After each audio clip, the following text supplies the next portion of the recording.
what's up, everyone? This is Patrick Donahoe. Welcome to another episode of Financial Friday. And we have one of my favorite topics today. Before we get to that, though, I'm going to be referencing several links, some resources that I'd like to share with you. So make sure you go onto the wealthstandard.com, register for the email list, and also the show notes are going to have all of the information that I talk about today. All right, so let's get going. So the topic is how to get a 10% raise for life. Now, let me kind of step back and explain why I feel like this is a focus that everybody should have, which is making more money, figuring out how to do that every year. First, I believe that humans are designed to grow. We're designed to expand, to solve new problems. And we all have that within each of us. Now, it may be at various levels and capacities based on our uniqueness. But, I look at today and I see just how much time people are spending away from their families, spending time away from the things they love to do, their hobbies, just stuff with their loved ones. And they do it to exchange time for money, for working. And I get it, right? But at the same time, I don't know if individuals really ever step back and analyze the process and the exchange. It's essentially exchanging time for money, but it's, I would say, exchanging time for value. Because the money comes because somebody values your experience, your skills, your abilities, your training. And that connection, I think, it sounds simple, but I believe it's very profound. But the irony is that because it's not understood, people then take a portion of what they're making and they save it and they invest it in retirement plans.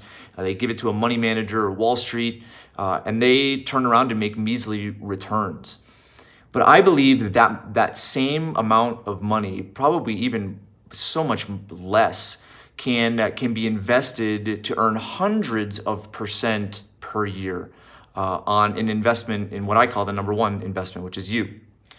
Now, what does that mean? So in the book I wrote, Heads I Win, Tails You Lose. If you haven't picked up a copy, there'll be some links on the website I mentioned. So it's thewealthstandard.com.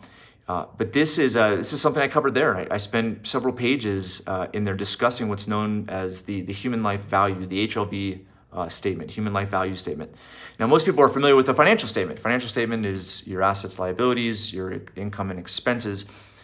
And I took a different approach, which is something I learned from some individuals that I have tremendous respect for, which is, income comes from your human life value assets. It's the training, the degrees, the certifications, basically what you've accumulated and which somebody is willing to give you money for because they find it valuable.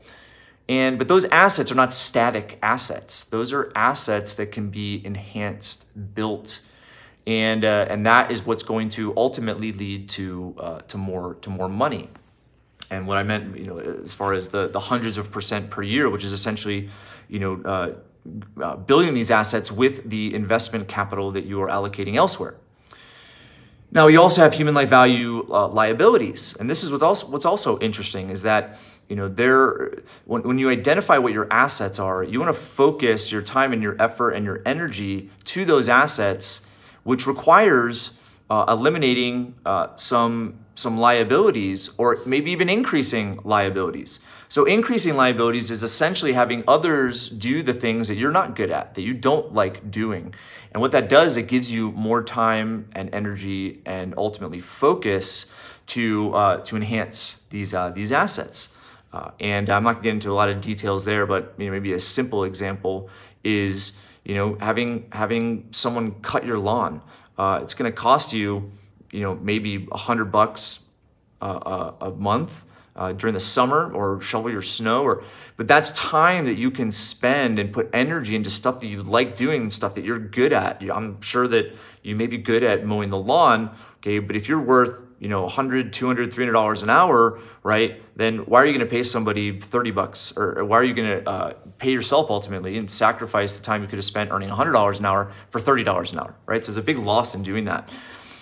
So the idea is to invest in yourself and build your income. We're going to get to a little bit more about that in a second. So how you do it, I think, is interesting, because there's so many ways to approach it. I would say some simple ways to approach it is to be familiar with what your market value is, your economic value. And that can be easily done at salary.com, payscale.com. There's a lot of other sites that are popping up that will show you, based on your experience, based on your certifications, your degrees, what you're doing, your job title, and so forth, what the median is, what the long tail, the other side of the bell curve, the high end, the low end. Okay, but also it's going to show you other positions that may be in the same field that pay more than what you're currently earning. Now, those positions, you may have the experience for that, you may not. But this is what gives you clues as to where to place the investments to build your, to build those human life value assets. It could be a management certification, a leadership certification, some leadership experience, management experience. It could be, to do with software development or marketing and certification in certain elements of marketing. I mean, there's a whole slew of things. But what I would say is that, approaching these type of websites, what you want to go in with is not necessarily, just the fact that you can make more money by having this experience. Okay, but it's also, is this a position that you would want to do? Okay, because I believe that fulfilling work gives us vitality. It creates tremendous productivity, and so getting into something simply because of money. I mean, I hear from dentists all the time who hate digging in people's mouths, but they do it because they make a lot of money, and I think that drains other elements of your life. And so, as you're making, you're doing some research and due diligence on what is available to you to make more money, take into consideration what I just said, which is ensure that it is fulfilling and aligns with who you are.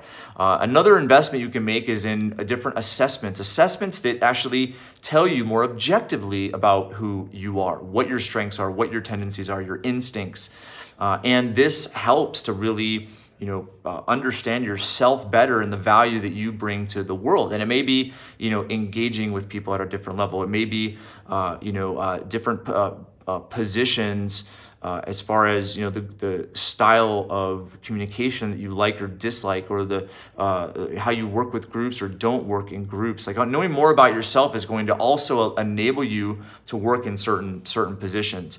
So the approach here is simple. Okay, the approach is you want to figure out how to make more money per year. Focus on 10% for now. And it may cost you, $1,000, $2,000, $3,000. But again, going to the investment return, if you make an investment, okay, of let's say $3,000 a year, and you make $100,000 a year as a salary, okay, that's pretty significant. Okay, but $3,000, and if you can get a 10% raise because of that, okay, that's $10,000 in additional money. So that's essentially a 300% rate of return, more. So my point behind all of this is what? That should be where the focus is figuring out a way to make more money or make the same amount of money with less time. And so I've written some ebooks that talk about this. I'm in the process of doing a big research project associated with jobs, professions, contract work, positions that pay more than $75,000 a year, but you can do anywhere in the world. And also a lot of it is part-time, 20 hours, 30 hours per week. And because my big drive when it comes to writing the book, doing this podcast, is to help individuals have more freedom, even more freedom than they have right now, more independence. And sometimes people wake up in the morning and they go to work, they go to an office because they think they have to. And because of how society is progressing, there's so much opportunity to actually work from home, work on an island somewhere, work in a state or a place you want to live in, as long as you have a good internet connection, okay, and do so on your terms. And it may not be available for everyone, but knowing that these positions actually exist can now create focus and ultimately a path to build your human life value statement to the point where you could have one of these jobs.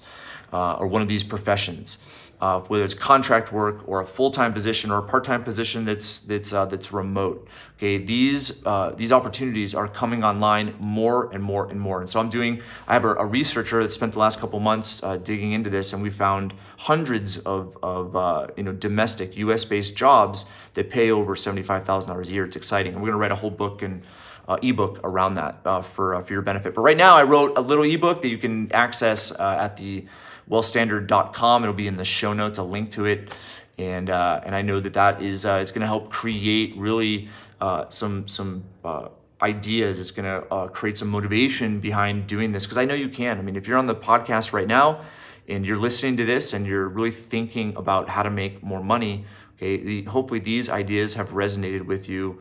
Some of them are repeated in this ebook that I've already written, which is how to make 10% more for life. And here's what you're going to get as the result. So right now, if you make $100,000 a year and you're getting the customary 3% raise per year, okay, because of inflation, cost of living, okay, that amounts, the total lifetime earnings over 30 years, factoring in that 3% raise, is just under $5 million. Okay, so 30 years of that.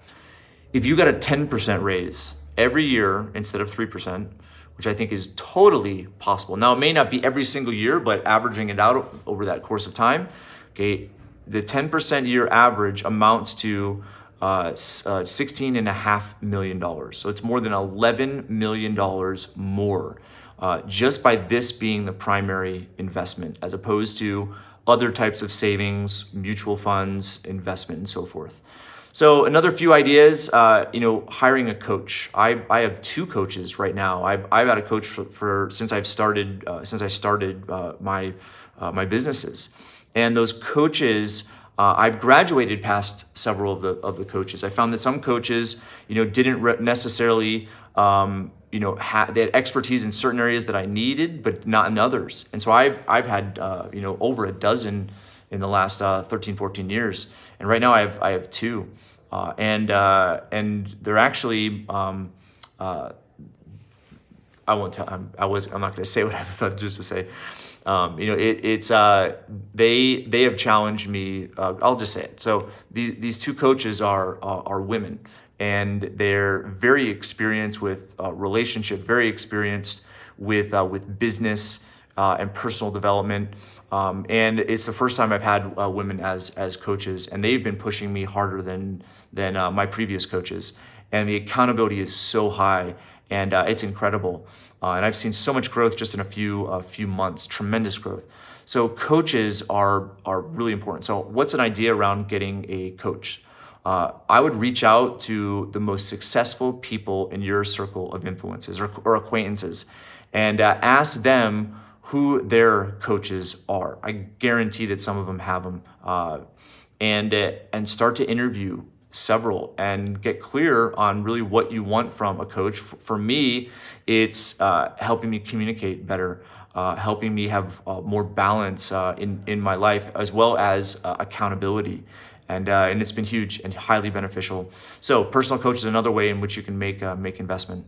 All right, everyone, I was just gonna do a short one today. Hope you found some value in this. Again, go and visit thewealthstandard.com. It's gonna have the links that I've mentioned here. And hopefully you guys can do what it takes. Take action today. Do something today. Stop contributions to this, that, or the other, and dedicate some capital to making an investment in yourself, because I know that it's gonna pay off. All right, that's it for today. Hope you guys enjoyed the episode, and we'll see you next week. Bye. Hey, listeners, thanks for tuning in. My book, the Amazon bestseller, Heads I Win, Tails You Lose, a financial strategy to reignite the American dream, is completely changing the way people look at saving, wealth, and retirement. Want a sneak peek? Head on over to www.headsortailsiwin.com/podcast for a free audio and text download of my favorite chapter. Again, that's headsortailsiwin.com/podcast.